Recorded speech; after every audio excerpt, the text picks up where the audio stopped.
তো এখন হলো পানির খরতা, মানে অর্থাৎ পানির হার্ড, মানে পানির খরতা, হার্ডনেস মানে খরতা, হ্যাঁ। তো ওয়াটার হার্ডনেস অথবা হার্ডনেস অফ ওয়াটার, যা যেটাই বলি, হ্যাঁ। তো পানির খরতা, পানির খরতা জিনিস কি? আচ্ছা, মনে রাখবে একটা জিনিস, খরতা মানে লবণাক্ততা। আমাদের খুলনার পানি কি খর পানি না, মানে কি লবণ, লবণ লবণ মানে একটু মানে কি বলে এটা, তিক্ত স্বাদ বিশিষ্ট, মানে খরতা মানে লবণ থাকা, তাই না? এর তার মানে পানি খরতা মানে লবণ থাকা। লবণ কেমন একটু তেতো লাগে না, তো এরকমই, হ্যাঁ। তো হার্ড ওয়াটার বলতে আসলে কী বোঝায়? তো আমরা জানি পানি, হ্যাঁ। তো পানির ভিতরে কি থাকে? পানির ভিতরে বিভিন্ন ধরনের, তো পানির ভিতরে কী থাকে? বিভিন্ন ধরনের লবণ থাকে। এখন পানির ভিতরে যে লবণ থাকে এটা কিন্তু আমরা দেখতে পারি না, তো কীভাবে থাকে? আমরা একটা শব্দ জানি যে ডিজলভ অথবা দ্রবীভূত। দ্রবীভূত মানে কি? মিশে থাকা। আমরা চিনি দিলে কি পানির সাথে চিনিটাকে মিশে যায়, আমরা কিন্তু আর বুঝতে পারি না, একদম মিশে যায়, মানে ওই পানির ভিতরে থাকে। তেমনি পানির ভিতর কী থাকে? লবণ থাকে, হ্যাঁ। লবণ একদম ওই পানির সাথে মিশে থাকে, ওই জন্য আমরা বাইরে থেকে লবণটা দেখতে পারিনি। এখন ওই লবণকে যদি আমরা মনে করো এক্সট্রাকশন করতে পারি, মানে পানি থেকে মানে বের করে আনতে পারি, তখন এই যে আমরা খাবার লবণ দেখি না, এরকম দানাদার পদার্থ দেখতে পারবো। কিন্তু পানির ভিতরে থাকা অবস্থায় আমরা লবণ দেখতে পারি না। কিন্তু যে আমরা যদি ওরকম, মানে সমুদ্রের পানিতে কি থাকে? লবণ থাকে, হ্যাঁ। সমুদ্রের পানিতে লবণ থাকে। আমরা কিন্তু পানি থাকলে বুঝতে পারি না, কিন্তু ওই পানির সাহায্যে কি আমরা লবণ উৎপাদন করি না? পানিকে জমাট বেঁধে রাখলাম বা বিভিন্ন সিস্টেম করে ওই পানির ভিতর থেকে আমরা কী বের করি? লবণ বের করি। লবণ কি? দানাদার পদার্থ। আচ্ছা, লবণ বলতে আমরা জানি যে সালফেট লবণ আছে, ক্লোরাইড লবণ আছে, এরকম, তাই না? তো লবণ হলো কি? দানাদার পদার্থ। পানির ভিতরে থাকাকালীন আমরা বুঝতে পারি না। তো দেখো, ক্যালসিয়াম ক্লোরাইড এর একটা কি? লবণ। ম্যাগনেসিয়াম ক্লোরাইড এগুলা কি? লবণ। ফেরাস ক্লোরাইড এগুলো কি? লবণ, তাই না? এগুলো লবণের সংকেত। আর আমাদের খাবার লবণের সংকেত কি? সোডিয়াম ক্লোরাইড, তাই না? আমরা যেটা খাই সাদা লবণ, এটা হলো সোডিয়াম ক্লোরাইড। তো পানির ক্ষরতা কখন বলবো? পৃথিবীতে অনেক ধাতু আছে, যেমন ক্যালসিয়াম, ম্যাগনেসিয়াম, তারপরে আরও বিভিন্ন সোডিয়াম, বিভিন্ন ধাতু আছে না। তো এরকম তো মনে রাখবা, পানিতে যদি কী থাকে, এই যে এগুলা এই ধাতুগুলার আরও ধাতু আছে, কিন্তু এগুলা মেইন, হ্যাঁ। যে ক্যালসিয়াম, ম্যাগনেসিয়াম, আয়রন, এগুলা যদি লবণ উপস্থিত থাকে, ওই পানিটাকে আমরা বলি খর পানি। ওই পানিটাকে কী বলবো আমরা? খর পানি। তো এদের মূলত ক্যালসিয়ামের ম্যাগনেসিয়াম বেশি থাকে, হ্যাঁ। আয়রন নিয়ে এত আলোচনা করার দরকার নেই, হ্যাঁ। তো তার মানে আমরা কী বলবো? যে পানিতে ক্যালসিয়াম, ম্যাগনেসিয়ামের লবণ থাকে, ওই পানিকে বলবো আমরা খর পানি। তার মানে কি? কোনো পানির ভিতরে যদি এরা থাকে, ক্যালসিয়াম বা ম্যাগনেসিয়ামের লবণ থাকে, তাহলে বুঝবো ওই পানি খর পানি, অর্থাৎ ওই পানি আমাদের তেতো লাগবে, তাই না? তো এই যে, তার মানে আমরা ইজিলি গেস করতে পারতেছি আমাদের খুলনার পানি কেন লবণ লাগে, কারণ এটা হলো খর পানি, অর্থাৎ তার ভিতরে লবণ থাকে, ওই জন্য আমাদের কাছে খাইতে লবণ লাগে, মানে তেতো লাগে আর কি। যাই হোক, তো এখন আমি বলে দিই, তার মানে খর পানি কি? যে পানিতে ক্যালসিয়াম, ম্যাগনেসিয়ামের বিভিন্ন ধরনের লবণ উপস্থিত থাকে, ওই পানিকে বলি খর পানি। এখন লবণ বলতে কী কী আছে দেখো, ক্লোরাইড লবণ আছে, সালফেট লবণ আছে, বাইকার্বনেট বা এই যে হাইড্রোজেন কার্বনেট, যাই যেটা বলে, অথবা কার্বনেট লবণ CO3, তাই না? আর উপরে 2 মানে কি? ওটা হলো যোজনী, কার্বনেটের যোজনী, তাই না? -2। তো যাই হোক, তার মানে কী কী লবণ দেখো, ক্যালসিয়াম মানে ক্লোরাইড লবণ, সালফেট লবণ, বাইকার্বনেট লবণ, কার্বনেট লবণ, এই লবণগুলো যদি উপস্থিত থাকে কার বলো তো? এই যে ক্যালসিয়াম, ম্যাগনেসিয়ামের, তখন ওই পানিকে বলবো হলো হার্ড ওয়াটার অথবা খর পানি। তো খরতা কয় প্রকারের? 2 প্রকার, একটা টেম্পোরারি হার্ডনেস আর একটা কি? পার্মানেন্ট হার্ডনেস আমরা জানি, একটা স্থায়ী খরতা আর একটা কি?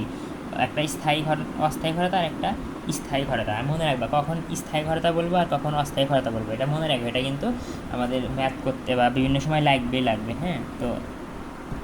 তো অস্থায়ী খরতা কখন বলবো? যখন বাইকার্বনেট লবণ থাকবে। কি থাকবে? বাইকার্বনেট লবণ থাকবে, তাই না? আমরা তো জানি বাইকার্বনেটের সংকেত তো CO3 উপরে একটা মাইনাস। তার মানে বাইকার্বনেট লবণ থাকলে আমরা বলবো কি? Temporary hardness. এখন ওই যে বলছিলাম না, কার্বনেট লবণ এখন কি? কার লবণ? ক্যালসিয়ামের লবণ অথবা ম্যাগনেসিয়ামের, মানে আমার আলোচনা হলো ক্যালসিয়ামের ম্যাগনেসিয়াম নিয়ে। তো দেখো যে ক্যালসিয়ামের যোজনী 2 এখানে গেল, আর HO3 আর যোজনী 1 এখানে আসলো, এগুলো 12 তাও বললাম। তো দেখা গেছে ক্যালসিয়ামের বাইকার্বনেট লবণ আর ম্যাগনেসিয়ামের বাইকার্বনেট লবণ, অর্থাৎ ম্যাগনেসিয়াম বাইকার্বনেট থাকুক আর ক্যালসিয়াম বাইকার্বনেট থাকুক, একটা থাকলে হলো, মানে লবণ উপস্থিত থাকলে হলো। তার মানে মেইন কি? যদি বাইকার্বনেট লবণ থাকে তাহলে আমরা বলি তাকে টেম্পোরারি হার্ডনেস। আর পার্মানেন্ট হার্ডনেস কখন বলবো? যখন কি থাকবে বলো?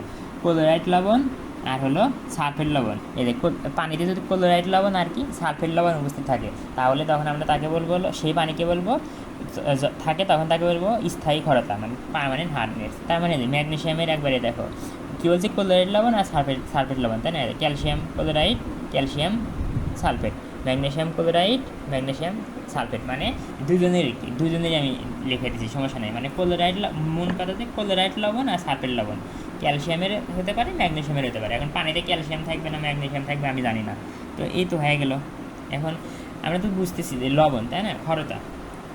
মানে পানি ক্ষারতা মানে কি, যে পানিতে ক্যালসিয়াম ম্যাগনেসিয়ামের লবণ থাকা, জানি লবণের ওজন করা যায়, তাই না।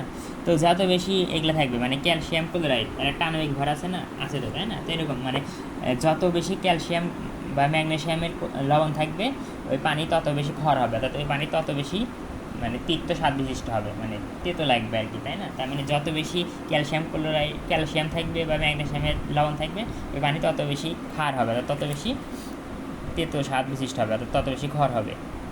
এখন দেখো যে পানির ক্ষারতা প্রকাশ করা আমরা জানি কি দৈর্ঘ্যের একক মিটার, তাই না। এরকম তো পিপিএম মানে ক্ষারতা, মানে পানির ক্ষারতার একক আছে। আমরা কেমনে বুঝবো যে এই পানিটা বেশি খর পানি না কম খর পানি, এটা বুঝবো কেমনে, একক দ্বারা, তাই না। বলি যে 5 সেন্টিমিটার আর 10 সেন্টিমিটার, আর লম্বা কে বলো তো 10 সেন্টিমিটার, আর একক দেখে কিন্তু বুঝতেছি। তেমনি হার্ডনেসের একক আছে, মানে হার্ডনেস ক্ষারতাকে কীভাবে প্রকাশ করা হয়, বিভিন্ন একক আছে, বিভিন্ন ধরনের একক আছে, তার ভিতরে মূলত পিপিএমটাই বেশি চলে। তো পিপিএম দ্বারা আমি কী বুঝি, যে ক্ষারতার প্রকাশ, মানে ক্ষারতাকে প্রকাশ করা হয় পিপিএম দ্বারা। মানে একটা হলো 5 ppm আর একটা 7 ppm, তার মানে যেটা 7 ppm ওটা বুঝবো যে ওই পানিটা বেশি ক্ষার, তাই না, এরকম। তো পিপিএমের আরেকটা মানে আছে, পিপিএম বা মিলিগ্রাম পার লিটার একই জিনিস, পিপিএম বা milligram per milligram per litre একই জিনিস, মানে এই দুইটা জিনিস সমান। অর্থাৎ তুমি ম্যাগনেসিয়াম মিলিগ্রাম পার লিটারের জায়গায় তুমি পিপিএম লিখতে পারো, আর পিপিএমের জায়গায় এটা লিখতে পারো, সমস্যা নেই, তাই না। তো পিপিএম আমরা তো সহজে বুঝবে না, কিন্তু আমরা কিন্তু এটা বুঝবো যে মিলিগ্রাম পার লিটার। আচ্ছা, মিলিগ্রাম মানে গ্রাম দ্বারা বুঝতে চাও যে কোনো কিছুর ওজন বোঝাচ্ছে যে এইটুকু নাকি এইটুকু, মানে 10 মিলিগ্রাম না 20 মিলিগ্রাম, তাই না। আচ্ছা, এখন এই যে আর এল মানে কি লিটার, লিটার দ্বারা বুঝতে চাও তরল পদার্থ বোঝাচ্ছে। তো মনে রাখবা মানে প্রকাশ করা হয়, হার্ডনেস প্রকাশ করা হয় ক্যালসিয়াম কার্বনেটের সাপেক্ষে। কার সাপেক্ষে, ক্যালসিয়াম কার্বনেট, এর সাপেক্ষে আমাদের হিসাব করতে হয়। তো দেখো ক্যালসিয়ামের আণবিক ভর আছে না একটা 98 খুব সম্ভবত, যাই হোক একটা আণবিক ভর আছে, তাই না। তো দেখো ম্যাগনেসিয়াম পার লিটার মানে কি, যে 1 লিটার পানিতে কত মিলিগ্রাম ক্যালসিয়াম কার্বনেট উপস্থিত আছে। মানে তুমি মনে করো 1 লিটার পানি নিচ্ছো টিউবওয়েল থেকে বা ট্যাপ থেকে 1 লিটার পানি নিচ্ছো, এই 1 লিটার পানির ভিতরে কতটুকু ক্যালসিয়াম কার্বনেট তোমার উপস্থিত আছে, এটাই বুঝাতেছি আমি মিলিগ্রাম পার লিটার দ্বারা। আচ্ছা, আরেকটা কথা বুঝে রাখবো, 1 ppm সমান 1 মিলিগ্রাম পার লিটার, এটা হলো সূত্র মুখস্থ। 1 ppm মানে 1 মিলিগ্রাম পার লিটার। তার যদি বলে 20 ppm মানে কত, তার মানে 20 ppm মানে 20 মিলিগ্রাম পার লিটার। 100 ppm মানে 100 মিলিগ্রাম পার লিটার। এখন ppm তো আমরা বুঝি না, কিন্তু ppm এর বদলে আমরা জানি ppm আর মিলিগ্রাম পার লিটার একই জিনিস, তাই না।